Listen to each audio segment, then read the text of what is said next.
le tambour de Niala. Il était une fois, dans le village ensoleillé de Kalambo, niché entre les collines rouges et les grands baobabs, une fillette aux yeux brillants nommée Niala. Elle avait 8 ans, une voix douce et un sourire qui faisait fleurir les visages fatigués. Niala adorait danser. Pas juste danser, non. Elle dansait au rythme du monde, celui des tambours, ceux que son grand-père Tambo fabriquait avec ses mains rugueuses et aimantes. Tambo, c'était le sage du village. Il connaissait les arbres, les champs, les pluies.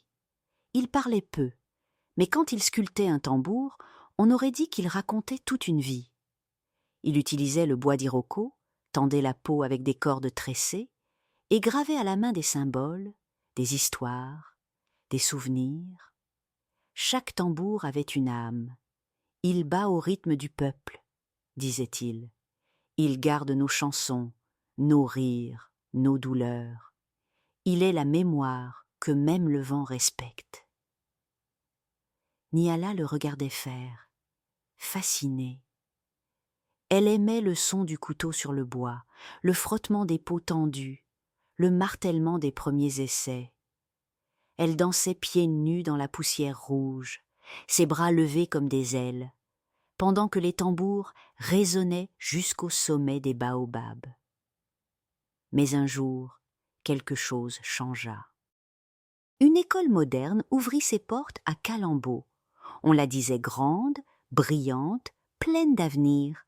On y apprenait les langues du monde, les mathématiques, les sciences et même la programmation. Les murs étaient blancs, les chaises alignées, les élèves connectés. Les chants traditionnels furent peu à peu remplacés par de la musique numérique.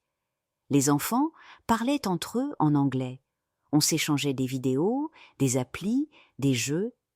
Et les tambours, on les trouva dépassés. Niala, curieuse, voulut découvrir cette nouveauté. Elle entra à l'école, émerveillée par les livres colorés, les jeux sur tablette, les robots qui clignotaient. Elle aimait ça, vraiment. Alors, un peu plus chaque jour, elle s'éloigna. Du bruit du bois, du parfum des plantes, des rires du marché, du vent dans les cheveux. Quand Tambo l'appelait, « Viens danser, ma petite lune », elle répondait « Plus tard, papy, j'ai des devoirs ». Un soir, Tambo entra dans sa chambre. Silencieux. Il déposa un tambour au pied de son lit. Il était petit, finement sculpté. On y voyait un éléphant, une mangouste, des feuilles d'acacia. « C'est ton tambour, Niala. Il t'attend. » Mais elle ne le toucha pas. Elle le regarda, juste un instant, puis se replongea dans son écran lumineux. Les semaines passèrent. Tambo tomba malade. Ses mains tremblaient, ses yeux se voilaient. Il ne fabriquait plus, il ne jouait plus. Le village devint plus silencieux. Le soir, on n'entendait plus les battements de la peau tendue. Même les grillons semblaient tristes. Une nuit, Niala fit un rêve étrange. Elle marchait dans une grande forêt. Les arbres chantaient, les feuilles bruissaient comme des tambours lointains. Au sol, un rythme sourd battait, comme un cœur. Mais il ralentissait encore, jusqu'à presque s'arrêter. Une voix douce, ancienne, glissa dans le vent. Si tu n'écoutes pas, il s'arrêtera pour toujours. Niala se réveilla en sursaut. Le tambour était toujours là, au pied de son lit. Elle le prit dans ses bras. Il était chaud, vivant. Son cœur battait au même rythme que lui. Le lendemain, elle courut voir Tambo. Il était allongé, fatigué, mais il sourit quand il la vit. Elle s'assit près de lui. Elle caressa doucement le tambour, puis frappa un coup. Un son clair, pur, comme une larme de lumière. « Je veux apprendre, papy », avant que le tambour se taise. Alors, Tambo se redressa un peu. Ses yeux brillaient. Il lui enseigna les rythmes, celui de la pluie, celui des naissances, celui des chants, celui des mariages. Chaque rythme avait un nom, une histoire, une force. Nyala écoutait. Elle apprenait. Elle notait dans un petit carnet. Puis elle interrogea les anciens. Elle demanda à sa grand-mère les chants oubliés. Elle recopia les proverbes, les recettes, les danses. Elle voulait tout garder, tout transmettre. Mais à l'école, on se moquait. « Tu perds ton temps », disaient ses camarades. « Le monde avance, toi tu regardes en arrière. » Alors, Nyala proposa un projet, un rêve. Elle se présenta devant la directrice. « Je veux organiser une journée culturelle. » Pourquoi faire ?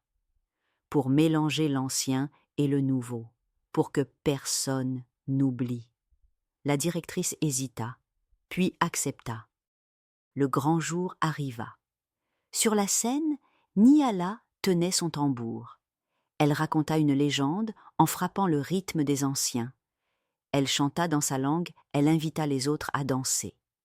Un garçon apporta un synthé. Une fille fit du beatbox. Ensemble, ils tissèrent un pont entre les mondes. Les adultes, les jeunes, les anciens battirent des mains, des pieds, des tambours. Le cœur de Kalambo vibrait à nouveau. Tambo, assis dans son fauteuil, avait les larmes aux yeux. Il vit son peuple renaître, battre ensemble. Et dans le regard de sa petite fille, il reconnut l'espoir. Depuis ce jour, chaque mois, Kalambo célèbre la journée du partage. On y raconte des contes, on cuisine des plats anciens, on parle les langues oubliées, et on invente des machines nouvelles. À l'école moderne, une salle entière est désormais dédiée à la culture locale. On y entend les tambours, les voix, les secrets d'herboristes, les proverbes.